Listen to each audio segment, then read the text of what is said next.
Salut toi, comme tu t'en doutes au vu du titre de cette vidéo, aujourd'hui on se relance dans une vidéo crash test masque. Comme d'habitude, rien que pour toi, j'en teste 5 différents et je te donne mon avis sur les 5 masques.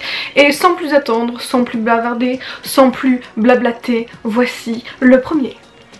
Bon, on va commencer cette vidéo avec un classique puisque c'est le masque de la marque Sephora. C'est vrai qu'on m'a beaucoup demandé ce que j'en pensais, je les avais jamais testés. J'avais déjà testé ceux pour les mains, peut-être aussi ceux pour les pieds si je me souviens bien. Jamais pour ceux pour le visage, donc c'est parti. Celui-là il est à la grenade et c'est une odeur que j'aime beaucoup. Cool, il est rose, je savais pas s'il allait être blanc ou rose. Je fais toujours des grimaces pendant la phase où je dois le déplier. Oh, il est pas rose en fait. Il est transparent. Et je sais que ça va être froid. Et je sais que je vais le dire, mais c'est froid.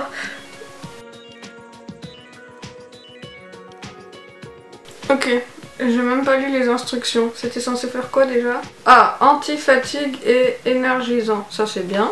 15 minutes. Et bah très bien les gars, je reviens dans 15 minutes et je te dis ce que j'en ai pensé. Bon, il y a clairement un truc sur quoi j'ai pas géré, j'aurais dû me démaquiller avant de poser ce masque parce qu'il y a autant du rouge à lèvres que de l'eyeliner sur ce masque. Bon ça en fait il a tout absorbé, j'ai pas l'air tellement affreuse avec mon eyeliner qui coule. L'odeur est plutôt sympa, le fait qu'il démaquille c'est sympa s'il te reste un peu des restes de fond de teint notamment, tout ça, ce truc bon à savoir. Ma peau est plutôt fraîche, est-ce qu'elle est moins fatiguée? Je ne sais pas. Est-ce qu'elle est revitalisée? Probablement. En tout cas l'odeur est sympa, le format est sympa, comme d'habitude ils sont généreux sur le produit. Donc ma foi, les masques Sephora, c'est plutôt une valeur sûre. On continue avec le deuxième? On continue avec un masque que je t'ai déjà montré sur Instagram. Il s'agit de ce masque là, le Slice Mask Sheet au concombre. Alors oui, il est déjà ouvert puisque je l'ai déjà utilisé, enfin je l'ai utilisé sur mon décolleté après avoir pris mes coups de soleil et puis aujourd'hui je vais le tester sur mon visage pour vraiment pouvoir te donner une idée du rendu total. Ceux-là c'est ceux de la marque Coco Star et je les trouve vraiment trop mignons. J'en ai deux autres mais je pense que je vais les garder pour une prochaine vidéo parce que 3 masques de la même marque c'est un peu dommage je pense dans une seule vidéo. Donc la prochaine fois on fera ananas ou tomate, je sais pas, et puis la fois d'après on fera le dernier, on va faire ça comme ça. Et aujourd'hui on va finir les petites slices à la concombre. Donc dedans t'as 2 feuilles et en fait sur les feuilles t'as des petites rondelles. Donc habituellement c'est vrai que je fais des masques pour tout le visage, là tu les appliques un peu comme ça. Voilà. Ce qui est hallucinant c'est que franchement quand tu ouvres le paquet ça sent vraiment la concombre. Genre là si je venais de découper un concombre devant moi j'aurais la même odeur quoi. Et c'est pas... Je trouve que c'est pas une odeur chimique, genre c'est vraiment une odeur de concombre quoi, ce qui est quand même assez dingue. Donc en gros t'as 12 rondelles dans un paquet et là je finis les rondelles qui me restent. Tu vois moi j'aime beaucoup les trucs imprimés et ceux-là je trouve qu'ils sont vraiment originaux. Je vais te montrer de plus près. Alors je trouve que c'est vraiment bien fait. Après du coup je pense que ça c'est genre plus pratique peut-être si tu as des zones sèches. Celui au concombre c'est un masque qui est hydratant donc si tu as des zones sèches sur ton visage tu pourrais probablement mettre les rondelles plus à cet endroit là. Après comme d'hab il reste pas mal de produits au fond, hein, le produit dans lequel les trucs sont gardés pour être imbibés. Donc tu peux tout à fait le récupérer et puis t'en mettre à tous les endroits où t'as pas de rondelles. Ça tu fais comme tu veux. Bref moi je laisse poser ça 15 minutes et puis je viendrai l'enlever et te dire ce que j'en pense. Ça fait 15 minutes, c'est assez perturbant parce que plus le temps passe, plus les disques sèchent et du coup au bout d'un moment ils commencent à tomber tout seuls.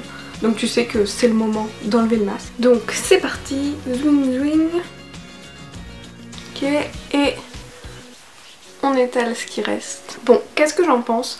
Franchement ma peau elle est bien, elle est toute douce, je la sens vraiment réhydratée et l'odeur du concombre en fait c'est vachement agréable. J'ai un peu plus de doute sur l'odeur de la tomate, alors s'il sent vraiment la tomate je pense pas vraiment que je vais apprécier parce que j'aime pas beaucoup l'odeur. Toi non plus t'aimes pas l'odeur de la tomate? Mais pour celui-là je suis convaincue. En plus un autre avantage de ces masques là c'est que leur prix est vraiment tout rikiki, ils sont à en dessous de 5 €.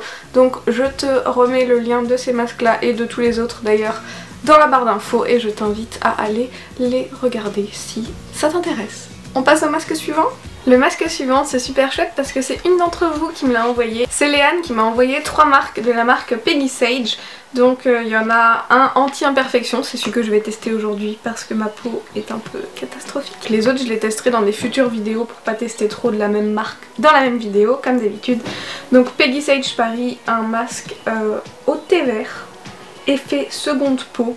Par contre, comme je suis en train de tester mon rouge à lèvres, savoir combien de temps il tient pour une future vidéo ou une ancienne vidéo, je sais pas trop dans quel ordre je vais les sortir, donc tu l'auras peut-être déjà vu.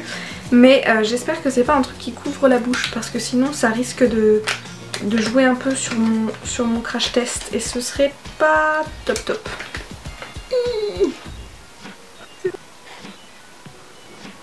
Laissez agir 15 minutes. J'ai l'impression que je l'ai mal mis sur le nez là. 15 minutes c'est parti et je reviendrai te dire ce qu'il en est. Bon, ça fait un peu plus de 15 minutes parce que j'étais bloquée devant Orphan Black. Bon, il reste vraiment pas mal de produits sur la peau après à masser, ce qui en soi est pas désagréable. C'est juste pas top si tu veux te maquiller genre juste après avoir fait le masque, si tu le fais juste avant de te préparer. Autrement, ma peau est plutôt sympa. Le masque est très agréable parce qu'il sèche pas, tu vois, donc ça tiraille pas au bout de 15 minutes. Il reste très agréable. Son odeur est très discrète. Je suis pas très fan de l'odeur de thé vert normalement. Et là, c'est vraiment pas dérangeant. Il sent vraiment bon. Est-ce que ça a beaucoup enlevé les imperfections? Je ne sais pas trop. Je les sens encore là. Mais bon. Dans l'ensemble, ça m'a fait beaucoup de bien. Donc... je valide le masque Peggy Sage. Donc je valide ce masque Peggy Sage là. Et puis je testerai les autres dans une autre vidéo comme je te l'ai dit. On passe au masque suivant. Bon, je t'entends venir. Oui Vanessa, tu nous as habitués à mieux. On n'a même pas encore eu notre petit masque animal dans cette vidéo. Le mouton, ça te convient? Ceux-là tu commences à les connaître, ils sont dans chacune de mes vidéos. Je vais quand même m'attacher mes cheveux. J'ai déjà testé le panda, le lion et le chien. Qu'est-ce que c'était les animaux que j'avais testés? Aujourd'hui je teste le mouton et ensuite il m'en restera un avant qu'on doive trouver une autre gamme de masques intéressants parce que j'aurais fait tous les animaux qu'il y a dans celle-là. Aussi si tu te demandes pourquoi je suis maquillée à chaque fois que je me fais des masques, c'est parce que je fais mes masques en rentrant du travail et donc je me démaquille le teint et j'ai la flemme de me démaquiller les yeux avant d'aller dormir parce que c'est le dernier truc que je fais avant d'aller dormir. Donc c'est pour ça. 3, 2, 1... La douleur quand le froid touche le front, ça c'est incroyable. Bon, je trouve que c'est moins évident à reconnaître que c'est un mouton hein, par rapport aux autres que je trouvais vraiment chouettes. Je pense que pour l'instant niveau visuel celui-là c'est celui que j'aime le moins. Je vais laisser poser ça 15 à 20 minutes et puis je reviendrai tout à l'heure te dire ce que j'en pense, même si tu connais déjà plus ou moins mon avis sur ces masques là. On y est. Comme d'hab, j'aime beaucoup, rien de plus à dire. C'est vraiment des masques que j'aime bien. J'ai la peau toute reposée, toute fraîche, toute lisse, toute douce, tout ce que tu veux après ces masques là. Je pense que BioAqua fait partie de mes marques préférées en masque. Alors je sais pas si c'est très clean au niveau de la composition, mais si t'es pas trop regardant là-dessus, je te les conseille. Puis en plus ils sont vraiment trop drôles. Le masque suivant, j'ai un peu trop hâte de le faire parce qu'il faut faire sa propre petite tambouille. C'est ce truc là de la marque Ishia, Ishia Visage, Ishia Eau thermale. Moi j'ai choisi celui qui est raffermissant, tu peux le trouver sur le site de Guérand Beauté. Et en fait c'est de la poudre dans un sachet et tu fais le mélange toi-même. Et moi je sais pas mais quand il y a une partie à faire soi-même je trouve ça tellement plus classe. Donc il faut 30 g de produit, ça tombe bien c'est exactement ce qu'il y a dans cette enveloppe. Et 90 ml d'eau, ce qui tombe bien c'est ce qui est exactement ce qui est dans ce petit verre mesureur, hein, à croire que j'avais prévu le coup en avance. J'ai même le bol, j'ai même la fourchette pour me mélanger et j'ai même la serviette posée sur le drap de lit pour pas le ruiner comme la dernière fois. Pas sûr que ce soit la meilleure des positions pour faire le mélange, mais ok.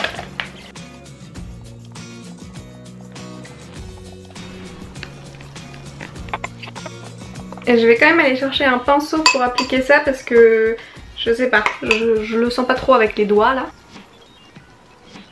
J'en ai mis sur ma jupe.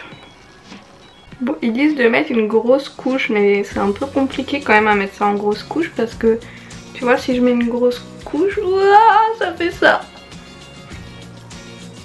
Habituellement je fais pas autant mon cou, mais il en reste tellement dans le masque là que je sais pas trop où en mettre d'autres. J'ai l'impression d'avoir mis quand même une grosse couche. On dirait que j'ai du genre du chewing gum ou du... cette espèce de bubble gum américain fondu sur la face, donc je peux difficilement en mettre plus quand même. Mais regarde tout ce qui reste là. Je vais attendre que ma maman rentre et puis je vais lui proposer. Si elle rentre pas trop tard, parce qu'ils ont bien dit qu'il fallait le poser immédiatement. Donc la suite des instructions. Mais non, ça coule partout quand même. La suite des instructions, laissez poser 15 à 20 minutes avant de le décoller délicatement. Donc tu connais la routine, on se retrouve dans 15-20 minutes avant de laisser poser mon masque, les petits moves de danse que je fais à chaque fois. Et puis je te retrouve pour le décollage. En espérant que ça se décolle bien. Bon, ça fait un petit peu plus de 15 minutes, tu peux le voir sur tous les bords, le masque est en train de devenir super blanc et surtout ça tire, c'est un truc de dingue. J'ai l'impression qu'on m'a versé genre du vinyle liquide sur la peau, ça faisait presque un peu bubblegum tout à l'heure. Aussi, la raison pour laquelle il fallait l'utiliser tout de suite après l'avoir mélangé, c'est que, tu vois, même la fourchette elle reste collée dedans en fait. Voilà, au moins le bol va être facile à nettoyer. J'ai peut-être pas fait une couche assez épaisse. Surtout sur les bords, là où c'est devenu blanc, à mon avis c'est que j'ai pas mis assez de produit. Parce que j'arrive pas à enlever en une seule couche. Bon, enlever ce masque est un peu fastidieux quand même. Hein. J'aime pas ça. Je préfère quand c'est un peu plus, moins trop sec et collant. Bon, j'abdique, j'irai enlever le reste avec un gant de toilette. Alors je l'aime bien mais je sais pas trop, j'ai respecté la recette mais évidemment on était censé avoir la recette pour un masque et là j'avais quand même beaucoup trop de produits pour faire uniquement un masque. J'ai à peine posé la moitié sur mon visage et je pense que c'était peut-être le problème, j'aurais peut-être dû en poser beaucoup plus, mais alors du coup comment on fait parce qu'après ça coule partout, on en a partout et je sais pas trop. Ceci dit ma peau est vraiment sympa et l'effet du masque quand il pose est vraiment sympa, autant visuellement que genre physiquement, sensationnellement, t'as compris quoi. Par contre quand il se prend dans les petits cheveux là, ça c'est pas très agréable du tout. Donc tu sais quoi, je vais m'arrêter là. Et voilà, c'est tout pour la vidéo d'aujourd'hui. Comme d'habitude, j'espère qu'elle t'a plu. Si c'est le cas, n'hésite pas à la liker, n'hésite pas à la partager avec une de tes amies, avec toutes tes amies. N'hésite pas à t'abonner si ce n'est pas encore fait. Je ne sais pas exactement quel est ton rapport avec ma chaîne actuellement, mais si tu pouvais t'abonner, aimer et partager cette vidéo, ce serait genre le combo gagnant. Comme d'habitude, tu peux me retrouver 2 fois par semaine par ici, le mercredi et le samedi, et tous les autres jours de la semaine sur mes autres réseaux sociaux. Ouh, ça devient compliqué à le dire, comme Instagram, Facebook, Snapchat ou Twitter. Dans tous les cas, on arrivera bien à se retrouver quelque part sur internet, j'ai absolument aucun doute là-dessus. Alors je te fais de gros bisous et je te dis à très vite. Bye! Et si tu veux voir les autres vidéos crash test masque, reste juste ici. Elles sont là, elles arrivent, elles sont en suivant, rien que pour toi.